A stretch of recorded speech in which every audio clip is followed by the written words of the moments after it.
Today is Thursday, December 19th, and this is the start of an interview with Joanne Nordmark at the Senior Center in Hopkinton. Joanne presently lives in Westboro, but her family came to Hopkinton in the 1930s. Joanne was born in 1932. I'm Nancy Clark, interviewer for the Oral History Project, and this interview will become part of Hopkinton's verbal memories and history for current and future residents. Joanne, if we could start with you just sort of recounting how your family happened to come to Hopkinton. You said that was 1937? Yes, my dad was working at the A&P supermarket in Wellesley Hills. And he was from Sweden, a country boy, and he says, I don't like living in Wellesley Hills. He says, I'd like to live more out in the country. So at the time, my grandparents on my mother's side were living in Woodville. So we found a home to rent on Hayden Row in Hopkinton. It was a large apple farm. My father loved it. He'd make our own apple cider and let it get hard. So we were all happy kids going to school. And then the hurricane came of 1938. During the hurricane, we went and stayed with my grandparents down at the old Woodville store in the center of Woodville. And the farm that we had on Hayden Row, we were just renting, was sort of damaged to the extent that we decided we should go and rent in Woodville to be near my grandparents. So we rented a home owned by a lovely couple. We were there less than a year, and then they told us we had to move because my sister and I kept dropping wooden spools of thread down the toilet. So we bought the house next door. It was a huge yellow house with green blinds and a barn, plenty of land for gardening. My dad loved it. My mother didn't. The ceilings were too high. But she did love the circular staircase in the front. So we moved there, and I stayed there until I got married. It was wonderful growing up in Woodville. There was lovely families. You never had to lock your doors. My dad got me a boat that I used on Lake Whitehall. I could leave the paddles in it, tie it up to Manny Edmonds' wharf, and go back the next day. Nobody would have touched it. Nobody touched the keys in our cars or our trucks. That's what Woodville was like.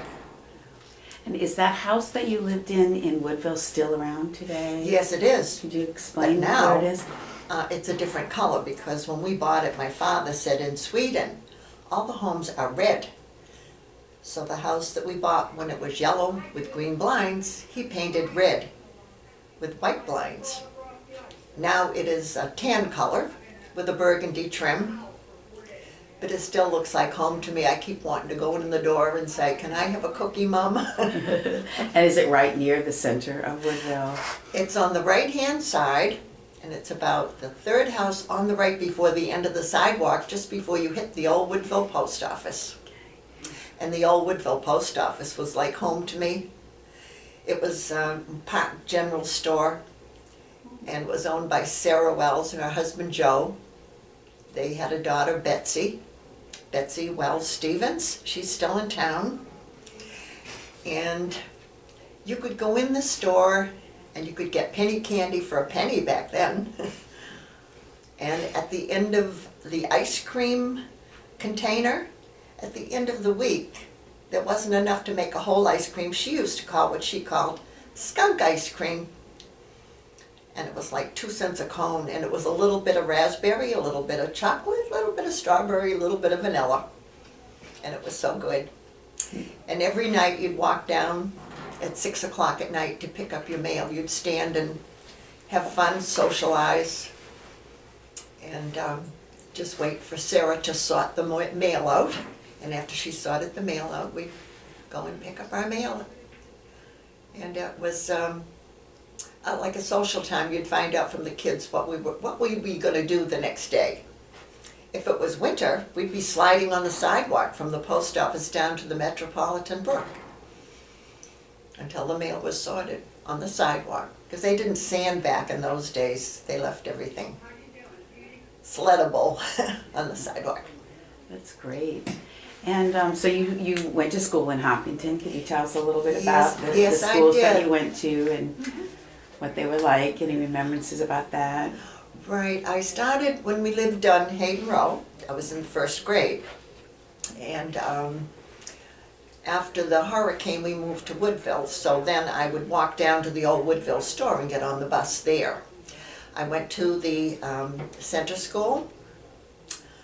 I went to the high school. And I graduated from what we call Old Stedgy Prep. After I got married, I bought land from Avis and Terry Kallstrom and built a home there. And so my children went to school at the center school and graduated from high school there too. Now, different high school? If you said you graduated from Stedgy Prep, Yes, no, they graduated from the new high school on Hayden Row. which is now the middle school. I believe so, yes. Yeah, since Yes. there's another new high school. Too big for me, I like Stedgy Prep. Yeah. What do you remember about Stedgy Prep or elementary school too? But anything about teachers or what school was like, what the classes were like? At the center school, I had Miss Day for my first grade teacher. But what was really, really special was my second grade teacher, who was one of my neighbors, Miss Davis. They lived down the street near Metropolitan Brook. It was what they called Metropolitan Road at the time, but it was really just a long driveway. And I went to school with one of her sisters, who was my age, Ruthie Davis. And we kept track of each other from the time we met at 6 years old until she passed away 3 years ago. Because we went to center school together, and we graduated from Stedgy Prep together. And so I should say that was one of my very well-known teachers. But my favorite teacher was when I got to Stedgy Prep, and I had an English teacher by the name of Captain Nealon. He was wonderful. He was my favorite teacher, I'll have to say. He taught English, and I loved English because I wasn't too good at math. And I said to him, Captain, it's very difficult to understand all that this, thous, those with all that Shakespeare. I don't understand what they're saying. Why don't they just talk in regular English? I'll take care of it, Miss Nordmark. Well, a couple of days later, he came in with a stack of comic books. And they were all about Shakespeare. They were Tale of Two Cities in comic book form. All the kids loved it. We all got A's. And it's funny because years later, the name Nealon, of course, it never went out of my mind. And I had said to him, you almost look like a pirate. He says, why is that, Miss Nordmark? And I says, because of the patch over your eye. He says, I was injured in the war.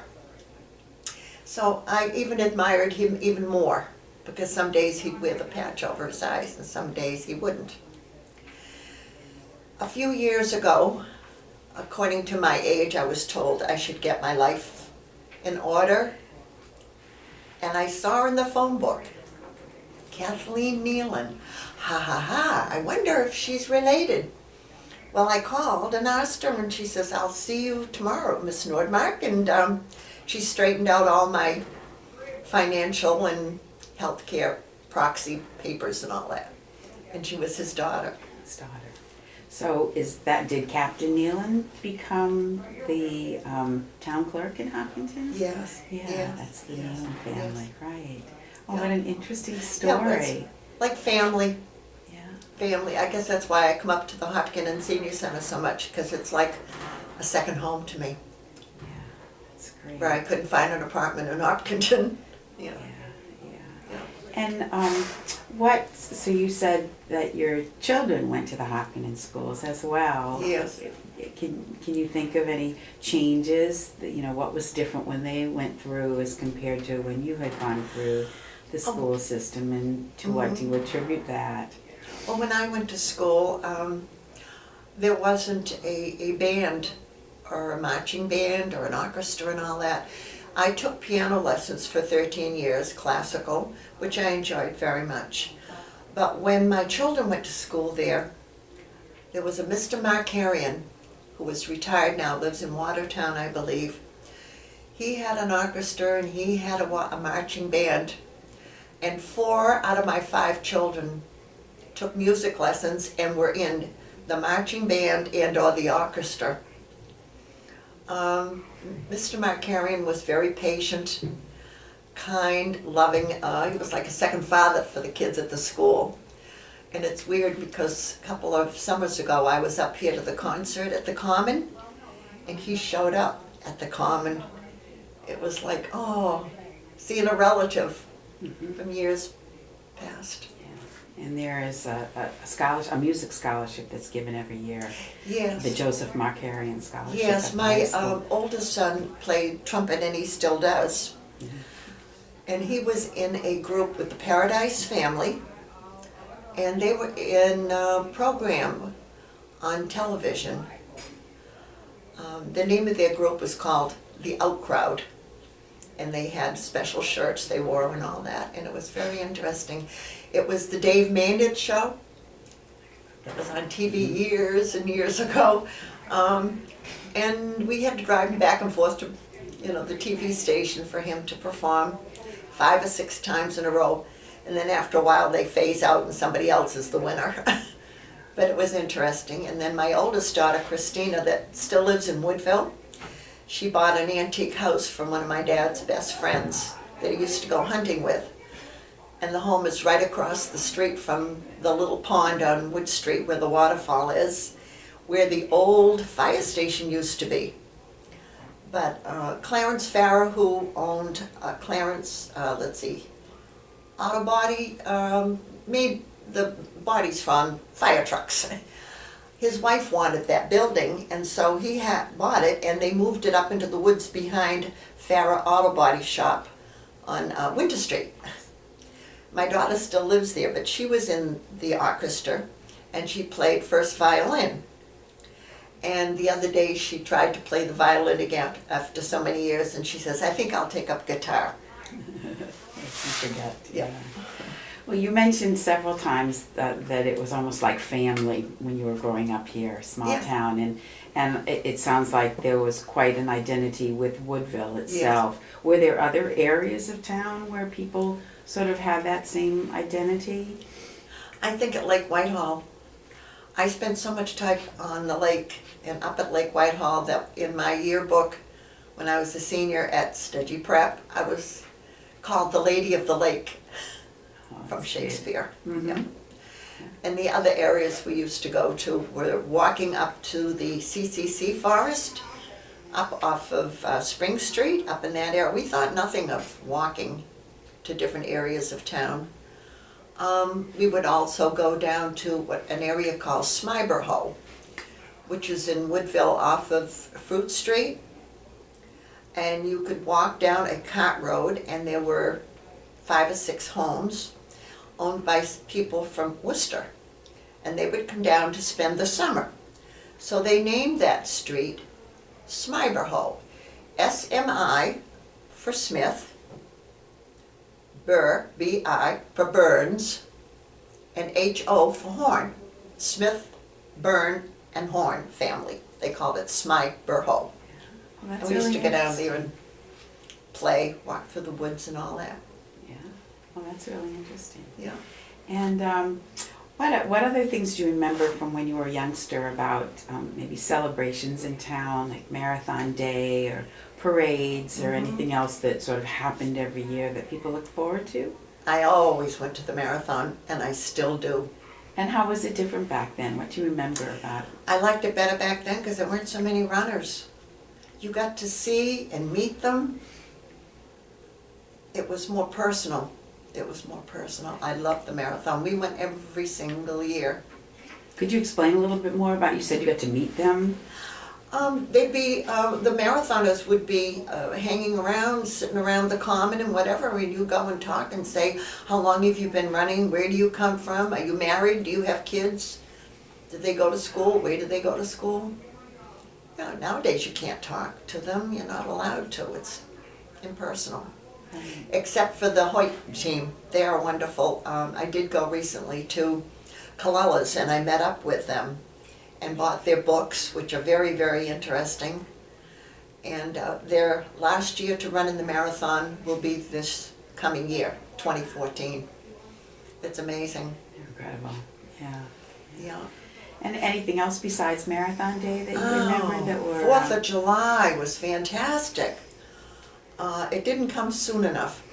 And in Woodville, the fire department would hand out all us kids little hoodsie cups. And it's funny because every time I look at a hoodsie cup now, I think, oh, that's just like what I had as a little girl way back on 4th of July. I love those little hoodsie cups. And they were still half chocolate and half vanilla. I said, what, no strawberry? 4th of July. And then in those days, they allowed you to have bonfires. And where the old fire station, the new fire station is in Woodville now, the new fire station next to the post office, they had there's land there that sort of drops down in, and they got railroad ties, and they made a good size bonfire every year with those railroad ties.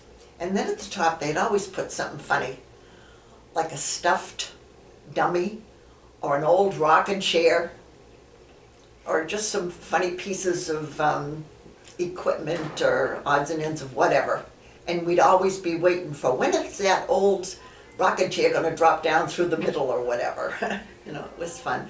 4th of July was amazing, yeah.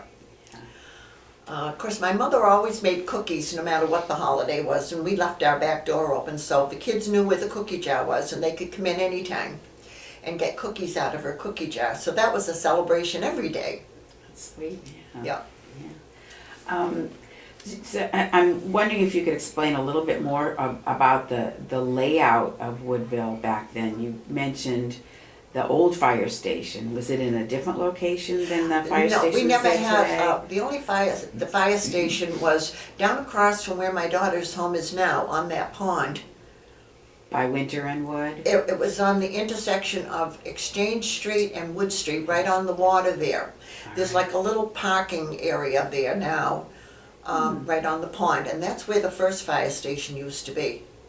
Then they built the one that's there presently next to the post office. All right, and then you mentioned Metropolitan Brook and a lane that went there. Yes. Is that around today? Where that pond is, where the old fire station used to be, and the waterfall, like across the street, right next to where my daughter's house is, there's a driveway that goes way down to another house. It's long. We always called that Metropolitan Ave because it was right next to the Metropolitan Brook that ran from that pond right down through, kept on going until eventually it came into the Charles River, I believe. Yeah. And were there any other businesses there? I know today, like where the Larders live, I've been told in the past that there was some sort of a carriage making barn there. Was any of that around in the 1930s? No. I know when my daughter bought her house, she found some odds and ends of shoe farms where they used to make shoes. Yes, yeah, the shoe and boot factories. But from old. other than the only businesses I remember were the old Woodville store, and it was a combination variety store, grocery store. You could pick up odds and ends, whatever. It had a porch on it back when I was a child, because we used to have to wait there for the school bus. But it's since been closed in, and now it's apartments, I believe. And how about the center of town back when you lived here in the 30s and 40s and 50s? What kind of stores were? In Hopkinton, it was altogether different. Where Colella's was apartments.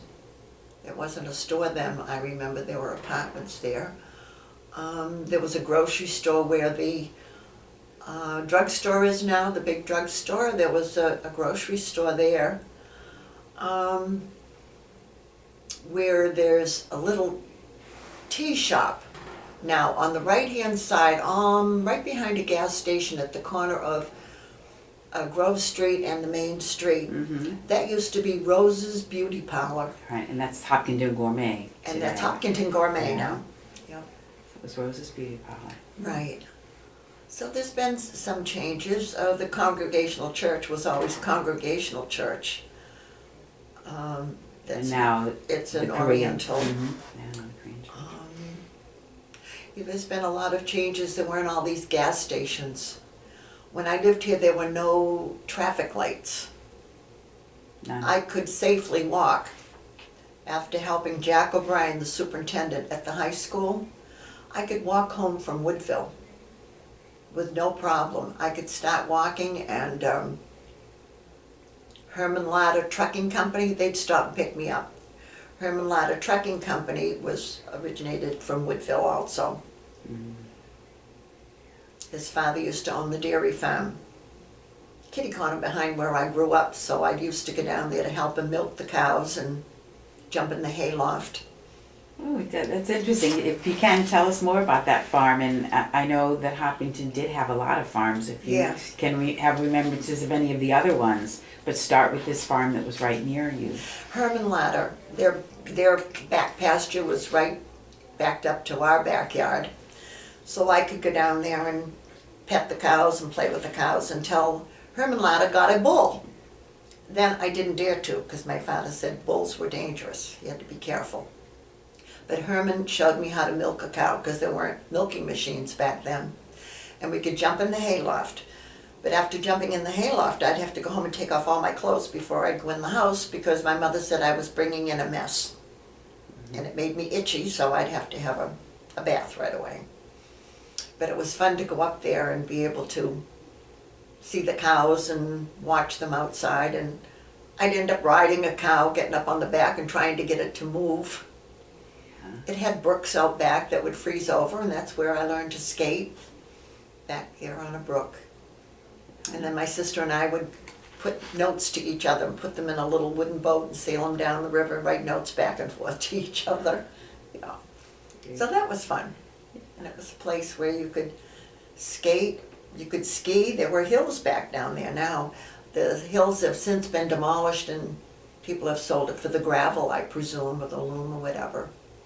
And there's no more barn there now. Another Ladder family lives there now. And it's nice because when I go up to the cemetery where my mom and dad are and my sister's place, one of the streets in the cemetery is called Herman Avenue. And that's Herman after Ladder. Herman Ladder. And which cemetery is this? It's Evergreen in Woodville. Okay, yeah. Yeah. So that's one of the older cemeteries in Hopkinton. Yes, yes. Mm-hmm. Yeah, it's a beautiful, beautiful area. Yeah. And talking about your parents, so what do you remember, well, first of all, I think you said already, but I don't know if I remember what your dad did as an occupation. And then I'm curious about, where he worked and if your mom ever worked, or was your mom this sort of, perennial housewife? I'm very proud of my dad. He was a butcher. He learned it when he was a child in Sweden. He came over from Sweden when he was only 15, and he moved in with my aunt that lived in Malden. He was a butcher all his life. His last job just before he retired was at Colella's. He was a butcher there.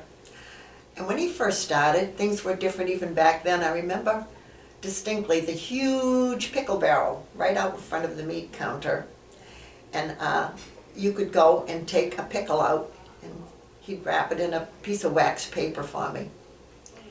And he was a butcher all his life. In fact, Harvey's in Westboro, that owns the huge waste management company, he used to go over there and butcher pigs or cows or deliver pigs or deliver calves. So he was part veterinarian too. And so I grew up on red meat, and that's why I eat nothing but chicken and fish now. But it was interesting because he did it for quite a few years until his knees gave out and he retired. He finally decided it was time to just rest and veg out, he called it. I said, we just can't sit and watch TV. I says, when I was a little girl, you used to draw me pictures of animals, especially pigs. So his birthday was coming up. I went to a place called Spags up in Shrewsbury, and I bought him some canvases, some acrylic paints, some brushes. I just asked questions of people that worked at Spags because I didn't know what I was buying. And he started painting and he was doing quite well. Well, he ran into a couple in Westboro, Zane and Evelyn Arnold, that owned an apple orchard in Westboro. And Evelyn was a renowned artist. And she said to my father, Paul, I will give you art lessons free. I can see you've got a lot of talent, but you've got to keep the deer out of the orchard.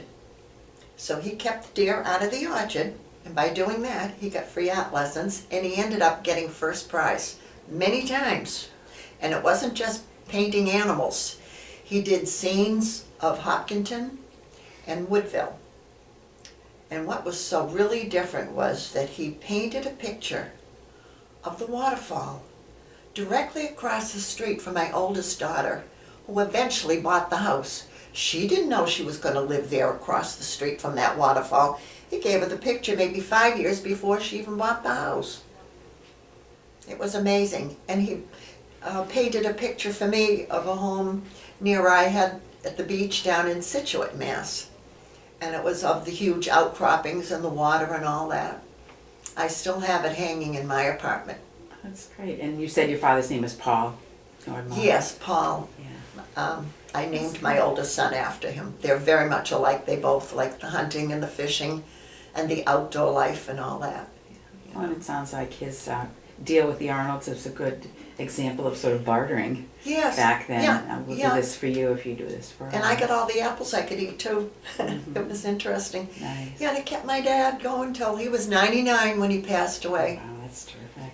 And how about your mother? Was she a homemaker? She was a homemaker. She never worked Yeah. outside of the home, but she worked all the time. The ceilings were high in that house, but she wallpapered every single room that she could wallpaper. And she also had the cookie jar filled all the time, but she never got her license.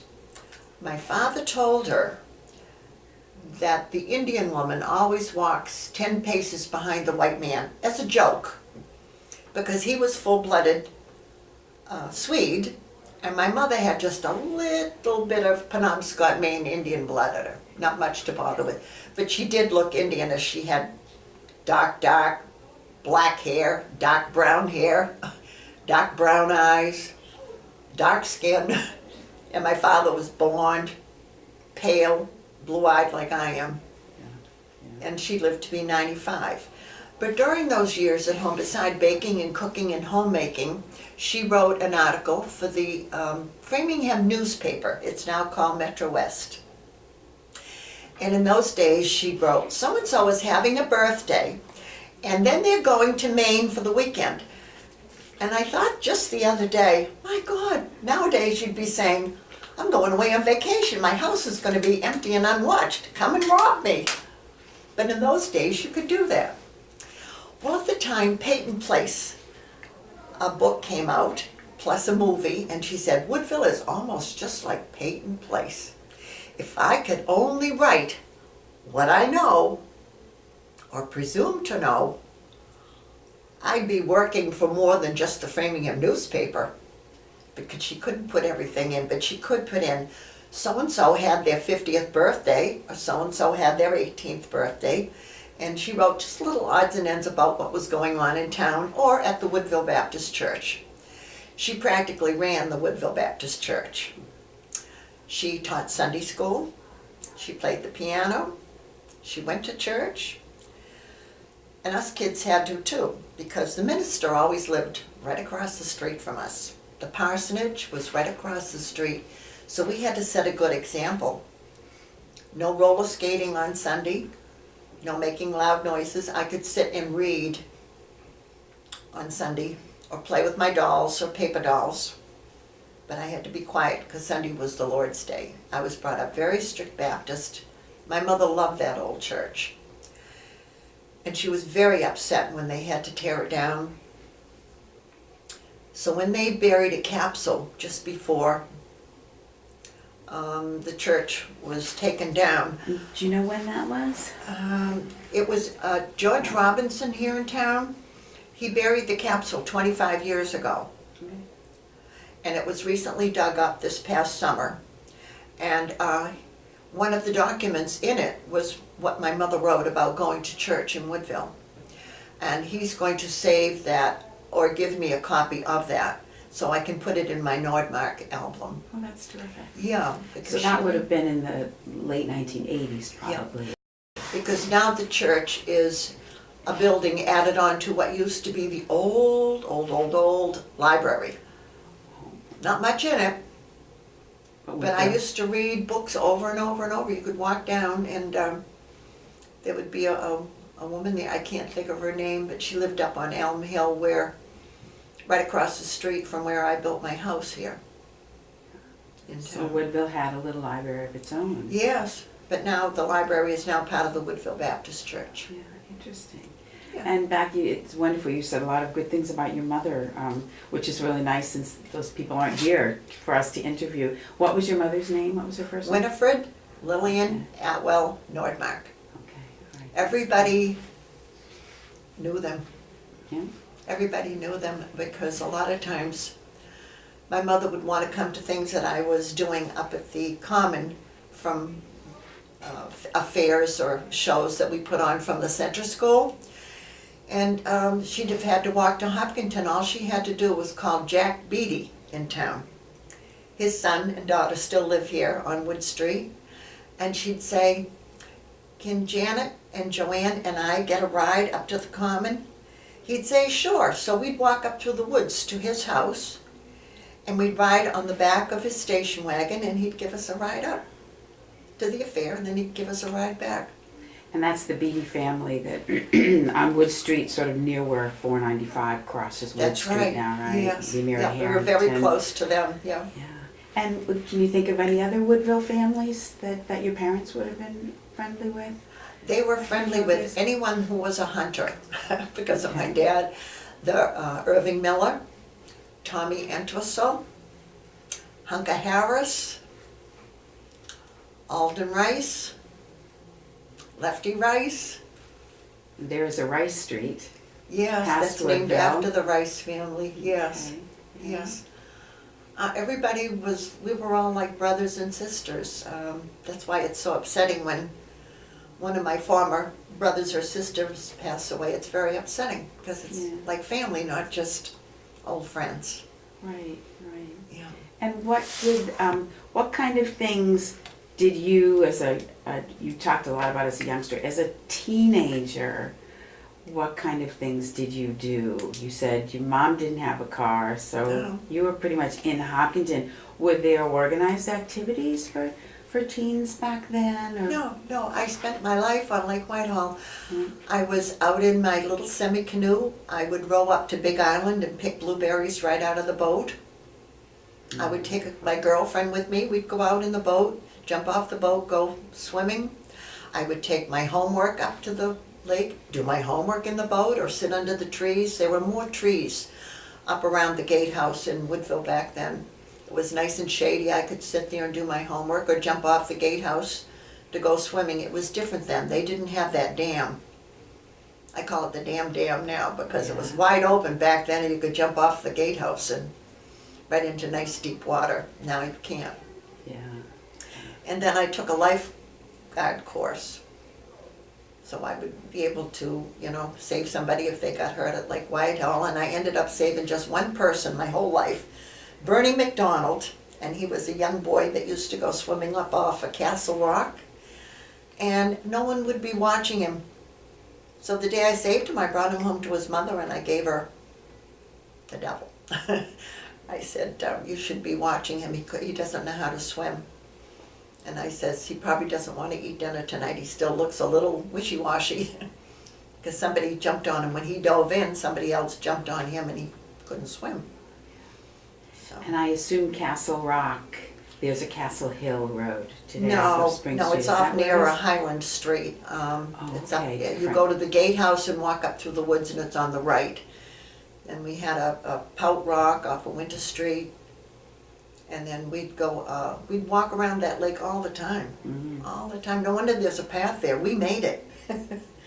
There was a Dr. McKernan that lived up off of the cart road that goes in off of Wood Street, near the boat landing. You kept on going there. Dr. McKernan lived there in the winter.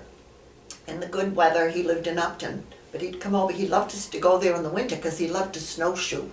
That's interesting. And years ago, when my husband we had a pizza parlor down in the basement of our home. Dr. McKernan would walk on his snowshoes to get pizza and eat it down in our basement and then go back to his cabin in the woods. So tell me more about this pizza parlor. Well, my husband loved to cook. He was the father of my 5 children, Douglas Kenyon. And he loved to cook, and he made the best pizzas. They were different, square. And so he made square pizza pans. But every Friday when he was at work, guess who had to measure out and grind the cheese and chop the peppers and slice the onions and get the pizza started? I knew just how to do that with all the dough, but it gave me muscles, big doings. You had to do what you had to do. And then he'd come home, and by that time the people were starting to come in to get their pizza. But it was safe because the kids were right upstairs, so I could just run up and down the stairs to take care of them. It was a home occupation, and the town allowed him to have just 2 others other than himself working there. So he had a boy, a little Cowan boy, Jackie Cowan. He lived across the street. He helped out. And Porky Tyler. He lives out west now, but he helped out too. That's interesting. So it was. And what years would this have been about? Oh my goodness, this was when 50-some. I had just 4 kids when I had that. Mm-hmm. The 5th child wasn't born then. Yeah. And your 5th child was born when? My what child? The last child. Oh, the last child. He is 48 now. He lives up in Maine. Yeah, so we've He was been born in the 60s. yeah. Yeah. Yeah, It's but it was- interesting. So yeah. in the 50s. most Yeah, and at likely. the same time, up the street from us was Haywood's Dairy. That was in the home. It's still there, right next to the Evergreen Cemetery. Wendell Haywood and his wife Annie Haywood, they had an ice cream stand there Oh. at the same time, so that was interesting. And the home is still there.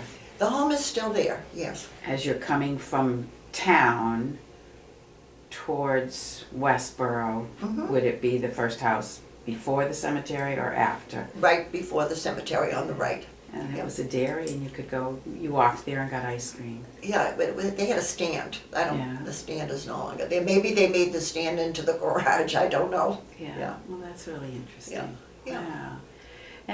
You've got a great memory, and you're just a wealth of So far, so good. information. Yeah. Just anything else you can think of, or maybe you'd like to comment on the changes that have taken place in Hopkinton and what you attribute, the changes to. You mentioned you have at least one daughter who lives in Woodville, and how is her life in Woodville with her family different Right. than yours was? Right. It's interesting because she never lived anywhere but Woodville. She bought the house from one of my father's hunting friends' family after he passed away. Because I remember going to that house that she lives in on Wood Street now, and they were the last ones to get electricity. And I used to love to go to visit Irvin Miller and his wife and his family, just to smell the kerosene lanterns. Oh. They had kerosene lanterns. They didn't have a phone, none of So, that. do you remember about when they would have gotten electricity? Or when you were going there Oh, and smelled the Oh kerosene? my God, I was still in school. I was probably like in junior high school when they finally, it seemed forever. In the Because I know 1940s. Wow. We had a party line, because I remember trying to use the phone, and this 2 women that lived together at the end of the sidewalk just before you get to the post office in Woodville. They were talking on the phone all the time, Bertha and Effie Woods. And I'd be trying to use the phone. We had just party phones back then, no private phones. Can you explain to people who wouldn't know what a party line is? That what it means was? 5 or 6 different families have the same phone. A different phone in each person's house, but you have to pick up the phone, and someone could be talking. You'd have to say, "Hurry up! I'm in a hurry. I've got to make another phone call." but it was cheaper. In other words, you shared the bill, I guess, or whatever, you know. Interesting. Yeah, a party phone. Interesting, Yeah. yeah. Nowadays they do this. Exactly, now they're texting. Yeah. Right. Wow. Anything else you can think of about, we haven't talked at all about sort of Hopkinton government. Did you know anybody who was like on the Board of Selectmen, or were you aware, either as a youngster or when you came back as a married woman, anything about planning or zoning or the police department or the fire department, or what it was like then compared to today? Right. Not so much the political things at the town hall, because my mom and dad weren't too politically oriented, I guess you want to say. But it was interesting, the police department, because they'd come over, you know, for pizza, or even when I was a kid, I'd always admired the police. And my favorite was the Bowker, Chief Bowker. He was very good to me when my kids were in high school, helping out if one of my kids had a problem and he wasn't home on time or whatever. You just called Jerry Bowker, you know.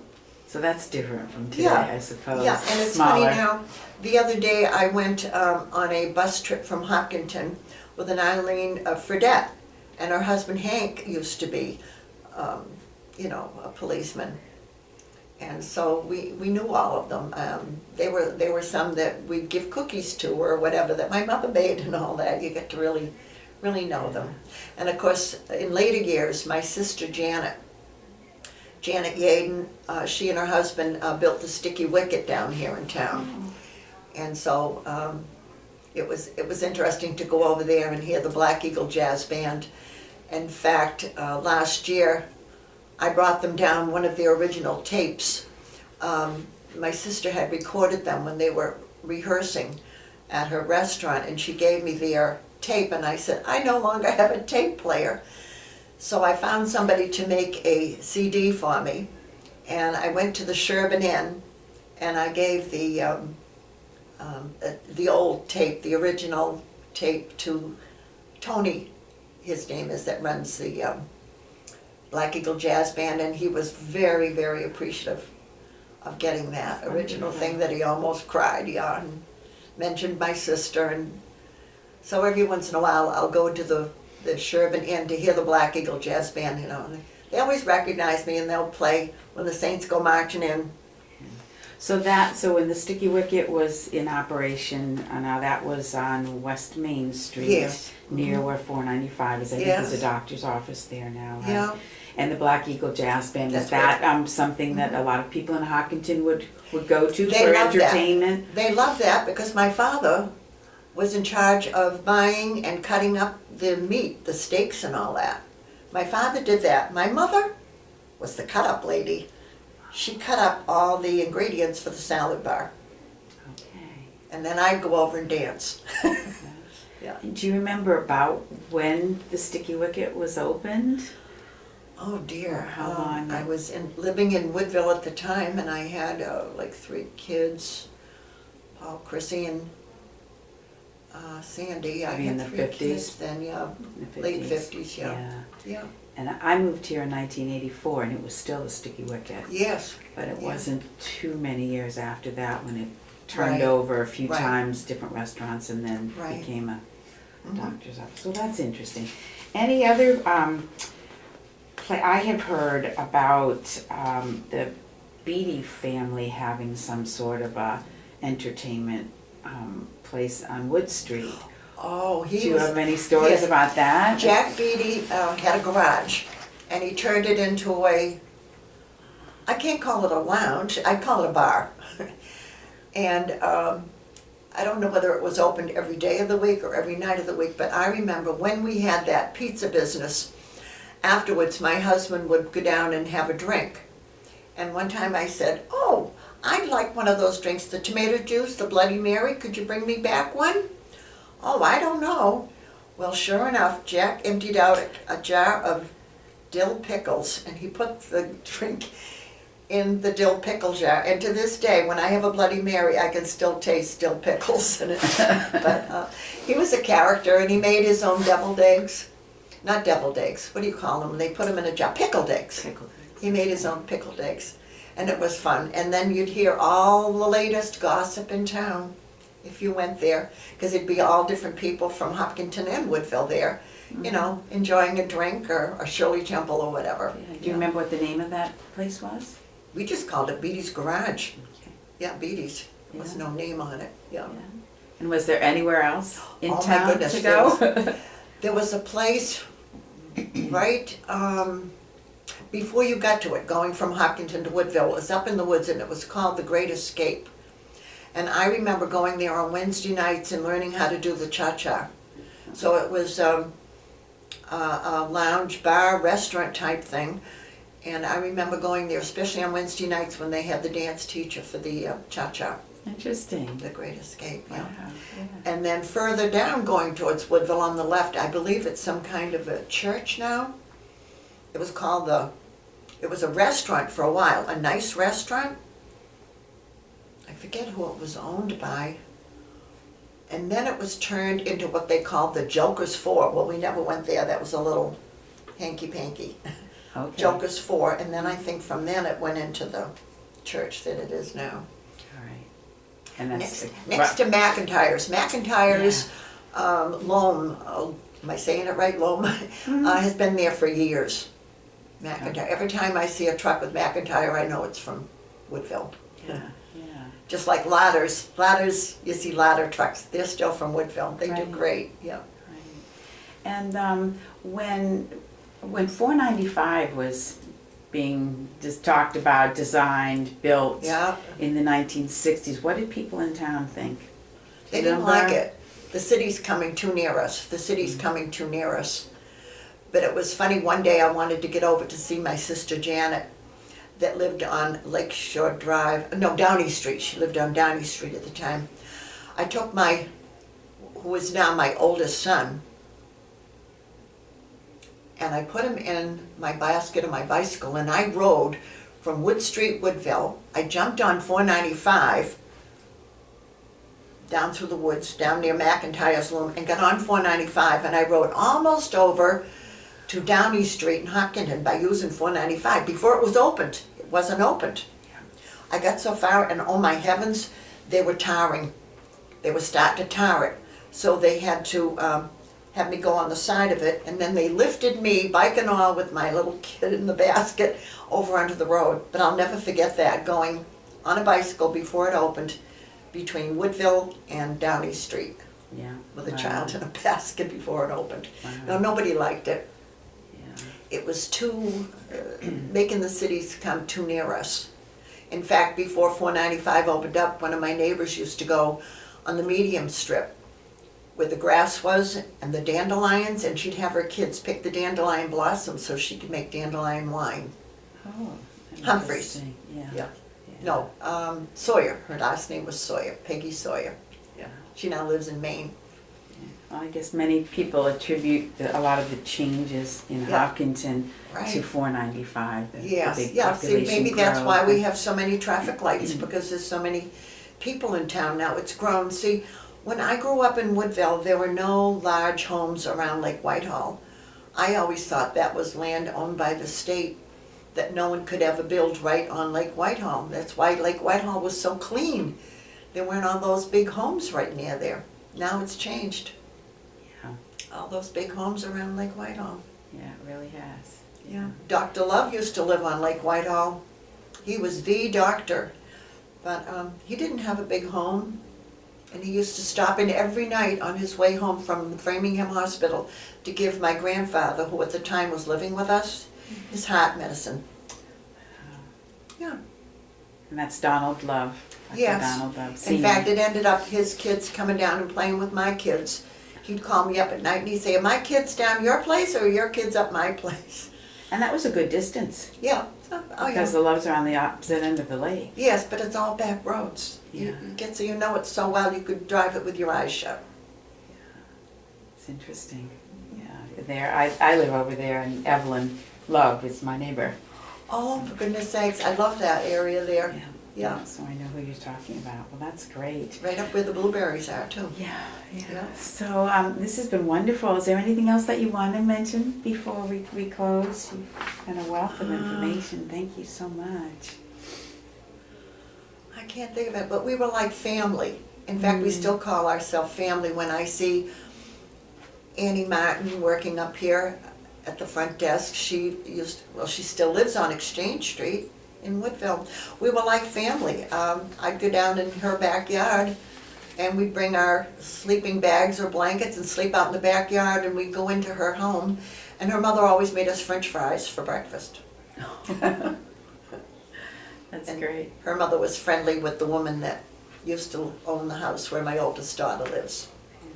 Sounds like everybody's mother was everybody's mother. Yeah, right. Well, it was. We could go in each other's homes and help ourselves to the cookie jar or something to drink in the refrigerator. The doors weren't locked. If I fell and got hurt and my mother wasn't home, I'd go to the next door neighbor. She'd make me all better. And Eva Father, that lived across the street from me, I adopted her as my grandmother because my grandmother, Eva, passed away when she was in her 50s, and I didn't have a grandma Eva. She lived right across the street from me, and she says, "Joanne, I'm your grandma Eva now. You can adopt me." So I used to go over there and sleep in her feather bed, play out in her barn, and I kept in touch with her till she passed away. She's at Evergreen Cemetery now, too. Nice, nice. Yeah. Well, thank you so much. Your recollections, I'm sure, will be very helpful to people who are wanting to find out a little bit more about Hopkinton in the olden days. So this is the end of the December 19th, 2013 interview with Joanne Nordmark. The interviewer was Nancy Clark.